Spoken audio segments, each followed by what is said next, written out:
Marev says, did y'all enjoy the panel earlier? Yes? Yes. I know I enjoyed it. Some great talks going on today. Just a lot of energy, a lot of excitement. I see it in my timeline. So many people, not just who are here, but all over the world, watching this, tuning into this. I don't know where the camera is for the live feed, but hello world. This is such an exciting moment, and I'm so proud to be here at this time in Hayastan during this. It's very special. I have one slide, which I've already put up here, and it's actually from my good friend and business partner, Gary Tan. Now, he's not Armenian, but he's honorary in my book. He's one of my closest friends. We've done a lot of really awesome things together. And I think that this is an apt quote, especially for right now and the time that we're in, both in technology as well as Armenia's role in the world. And it's one that's lingered with me, and I've been chewing on this thing for the last couple of weeks because I wasn't sure what I wanted to talk about. And then Gary found this quote, and it just kept rattling around in my brain, right? It's pretty magical. This is from Nikola Tesla in 1926. Now, the world slept on Tesla for far too long. For decades, he was never given credit for so many of his engineering marvels. Now, frankly, thanks in part to Elon Musk, the Tesla name is pretty well known, I think, in the world. And the man behind it is starting to get some of his due for his genius. But this, 1926, talking about a future that today in 2019 feels pretty accurate. All right, I don't know about you, I try to make predictions about the World Cup. I try to make predictions about my own business. I don't do that well. But this guy, man, he nailed it. And a couple of things that are worth really highlighting here. The whole earth will be converted into a huge brain. And we're getting there. We're seeing this. There's still half the world not yet connected onto the internet, but it will come. We're seeing a world, here, right here in Armenia, that you have access to. And I remember my first trip in 2010, and I remember having to go get a USB stick, I think it was a 3G stick, that I could plug into my laptop so I could tap in. And I had to go refill that SIM card like every other day because I was just tearing through so much internet, right? And how much has already changed? Right, we now have companies on their way to billion-dollar valuations that were started here. And we all can tap into this global brain because we all have a computer or a telephone that can be carried in our vest pockets. No one wears vests anymore, but you get the point, right? This was such a prescient quote, and we are in this age of a global brain where as long as we are online, we have access to the world's knowledge, to the very best ideas. And then we also have a level playing field to share those ideas with the world. And in many ways, this was the unintentional spirit that we created Reddit with.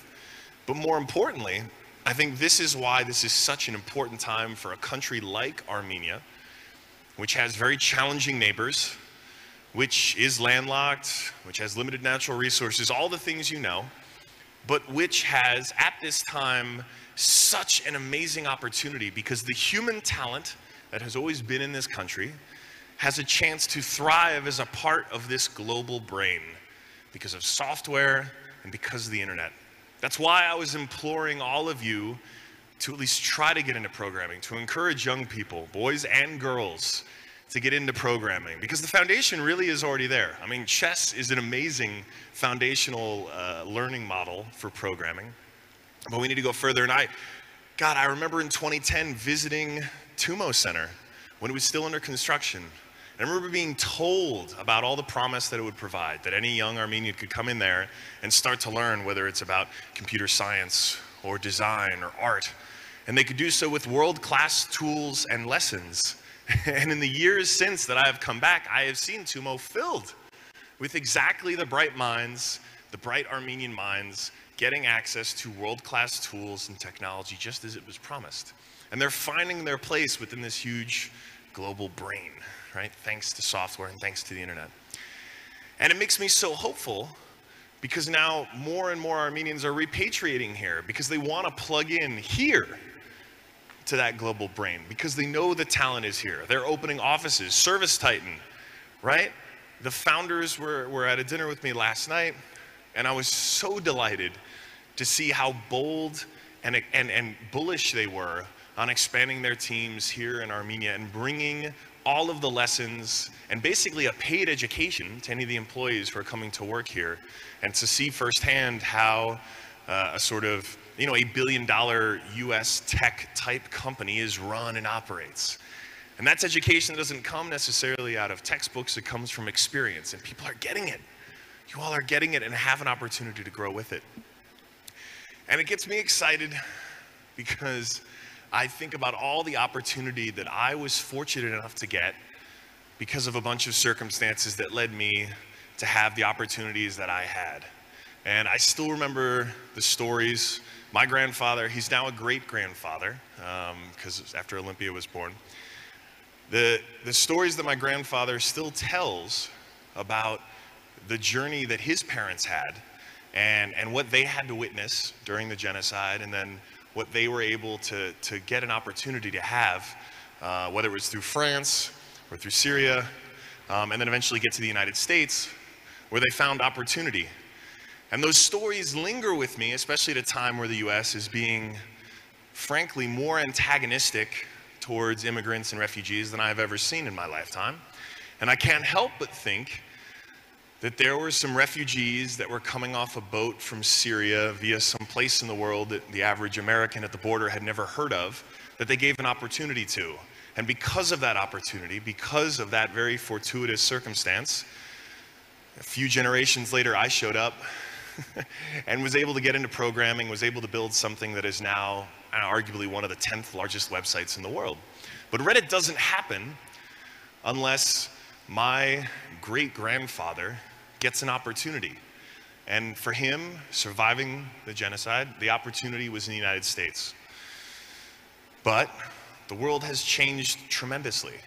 And the opportunities now, because of this technology, are far more broadly distributed than ever before. And that's a frustrating thing as an American, because frankly, it means we have to work much harder to compete with the rest of the world. But you know what? I'm okay with that, because I'm up for the challenge. And more importantly, I think there are so many opportunities long overdue for parts of the world that were denied it for no good reason. And that change is happening here. And so it makes me so excited to meet with founders like I did last night. Had a restaurant dining room full of founders, all female founders of Armenian startups. They are part of this new tech economy. And it's an opportunity to plug into something that is special. And I love the fact that we as a nation have such a sort of cultural preference for solving really hard technical problems. We're just seeing the start of an AI, an artificial intelligence and machine learning revolution. And so much of the really hard, complicated tech required to do this is very much in our DNA, especially in the country of Armenia. And so many of the problem solvers that are going to need to build the tools that are going to build this future global brain are actually right here. And as you heard during this conference, the future of work is really either going to be robots or cyborgs. Work that can be automated, not necessarily because it is not a question of white collar or blue collar. It's a question of how repetitive is the work versus how creative is the work. If the work that is being done tends to be more repetitive, whether it is data entry or whether it is putting a square peg in a square hole, that work is going to be the first to be automated. And this automation is coming not in the next century, but in the next decade. And the good news is that this will lead to drastic reduction in cost and drastic improvement in efficiency in a lot of ways. I do think long term it ultimately means humans get to do the work that we are best at, the work that humans can do so much better and will always do better than robots. And that's where the cyborgs come in. So don't be weirded out too much. I'm not talking about like literally melding your body with a robot, but I do mean metaphorically. So many of the systems that are going to be built are going to automate away the most repetitive parts of work so that the more creative, the more empathetic, the more dynamic parts of the job, that can be done by the humans that do it best. And so when I talk to people, whether it's back in the States or right here, who are just entering the workforce or are still building the skills to do so, I would say look for the careers and look for the skills that require creativity, that require empathy, right? My sister is a nurse, and when I hear about the work that she does, I can't help but laugh, because there is no way in hell a robot is going to do her job. The work that nurses or medical professionals broadly, but especially nurses do, is the empathy is so required, and the dexterity and the creativity and the problem solving, those jobs are only going to be made better in the future because software will do the most repetitive parts of that job, from scheduling to note-taking. Again, the things that robots and software can do best, but not the actual human work. And so as you think about where your future, where your career, where your passion fits into this global brain, optimize for those things that are truly human. And if we can get through this, if we can get this to come to fruition, I think we'll find ourselves in a place where some of our most human qualities get to shine, and the work we do will get to have a level of satisfaction that historically we just haven't been fortunate enough to have. And I'm particularly excited for the arts, which I know is probably the last thing you expected me to talk about. And yes, I know there's plenty of AI-generated music out there. You can find some demo for something that's been, that's art made by a robot you can find on YouTube. But I really do think that there are going to be new opportunities to make careers out of creative work, because so many of the tools to get that work financed are now being invented and spread worldwide. There are going to be more ways than ever to find a way to make a living from creating something that is truly human and truly unique. And we saw it in the first rise of crowdfunding and Kickstarter and Patreon, but we're going to see it continue to evolve because money as we know it is going to change. And I assume there's probably a few folks who are fans of crypto who are here. There are 2 of you. Okay. That's okay. There's 3. Okay, there's 1 extra. There is an amazing change happening in the world right now, because if we think about this global brain and we think about the things that software can help make better, cheaper, faster, one of the core ones is the economic change that will come as money, as the value transfer systems get far cheaper and far more efficient. And so whether you're sending remittances or whether you're just trying to get paid for some digital artwork you created, the blockchain is actually going to be a core part of that technology. And I know we saw the big hype cycle, we saw the crash. I try not to pay attention at all to market prices of coins. I think it's a waste of your time. I think instead, if you're looking to the people who are actually building real technological solutions, that are actually building software on the blockchain, that is where there is a new future happening. That is where this huge whole earth brain really gets amazing. Because so far, we've been able to see what happens when ideas can transfer across borders instantly. And we're starting to get a glimpse when you can start an app like PixArt in Yerevan and sell it to people all over the world. You're still working through someone else's app store for now. And you heard the great anecdote about how they hacked the Google Play Store, which is pretty hilarious. You're still working through someone else's app store and you're still paying a toll every time your app gets downloaded. But you're now plugged into a global network, not just for your ideas, but getting paid for it. And my bet is, as this technology continues to improve, there are going to be more and more channels to do so, far cheaper, far easier, and far faster than ever before. And that's going to lead to more innovation. Because at the end of the day, money or some form of that value still makes the world go around. And if we can finally build a currency that lives up to the sort of global internet connected brain that we've already created, I think really interesting things can happen. And I think about this a lot because my day job at Initialized is to try to invest in companies that are, yes, going to make my investors money. That's still the core business proposition. But that I believe are going to do so by making this world a little better for my daughter and for hopefully lots of your kids. Because I do feel a responsibility and an opportunity to improve this thing.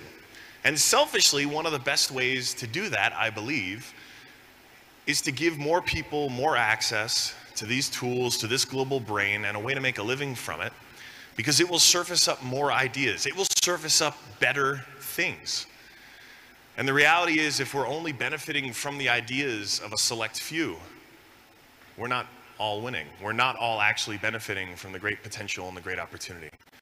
And this country has such a legacy, such a history, so many ideas worth sharing, and so many Armenians that have historically thrived all over the world that now are going to do so here. And I'm just humbled to be a part of it. I'm humbled and honored to be a member of this tribe. And I know I spent most of my childhood not really ever feeling Armenian enough. I don't speak very much Armenian. I blame my dad. But his parents both spoke it as their secret language at home. And they felt such a need to assimilate within American culture that my dad never learned it. So I never learned it. And I really, I feel like I'm coming to terms with my sort of nature in this sort of, I think I'll always never feel Armenian enough. Our friends back in the States who aren't fortunate enough to be Armenian, what we're like, we say we're among the most hospitable people in the world, and I really do believe that, and I hope that with all of this opportunity, you will continue to embrace all of us who probably don't ever quite feel Armenian enough, because there is something that binds us and bonds us, and your success is our success. And and this actually came up recently. So I have a 2-year-old, Alexis Ohanian Jr., and she is awesome, big fan. And randomly out of the blue, my wife says to me, I want Olympia to learn chess. What do you think about that? She was like, is it too early for her to start learning how to play chess? And I thought, here's the thing, you all know, what I thought was like, did you do some Googling about Armenians, and like this is a moment you want to have with me because you knew that would be something I would want to hear? She was like, no. And it warmed my heart, and it got me thinking. You know, I started this talk off saying, you know, we now have, we obviously have a long history of loving the sport. There's a K through 12 education required for everyone. It is such a good, logical foundation for thinking about problem solving, even if you don't become a programmer, but definitely if you become a programmer. And so I was very incentivized, not just so that Olympia could feel a connection to her Armenianness. I mean, she's got the last name, and she'll obviously be raised right. But the idea that this was something, a little bit of our cultural legacy that she can enjoy. And then I also realized, gosh, if I could get her, I could get 2 birds with 1 stone. I could find an Armenian tutor of chess who could also teach her Armenian. And then it's like 2 birds with 1 stone, right? Now, I think the important takeaway, at least for me, from all this is, you know, we are a special people. We have triumphed over so much. And this is a really unique time where I've had more friends than ever, more strangers than ever, ask me about Armenia, be excited about Armenia. You saw Gary Vaynerchuk this morning. I saw him on the plane, and he said to me, I've always wanted to go, but this felt like the time I needed to go and be here and be a part of this. And that moved me. Like, this is a dude from Jersey who like felt the energy from all over the world about what was happening here and wanted to come here and be a part of it and be a part of this historic event. And so please continue to extend that same warmth, that same connection. I'm going to keep trying to be a good ambassador, as good of an ambassador an Armenian American can be, but I will continue to be the best ambassador I can. But please let these words from Nikola Tesla almost a century ago not be lost on you, because this is coming to fruition. This is here in many ways. And the opportunity it means for this nation is one that is very special and could not have come at a better time. Because now, post-revolution, there are so many opportunities, and technologically now, so many opportunities than ever before. So I'm thrilled to be here. At the end of the day, you all make all this possible. I really did mean it when I said that I was so moved watching this peaceful revolution across social media, and the only thing I could say I contributed to it was a few retweets. But I do really believe that same agent for change that helped bring all of that about is the same agent that is going to help this country thrive as a part of this global brain. That same impetus for progress and against whatever odds, a willingness to set one's own destiny. So I'm excited to watch it. I will continue to visit. I will continue to come back and continue to be awed by the change every time I come back. And again, I just thank you humbly. I'm so proud to be in this tribe. So proud to be here. Thank you all.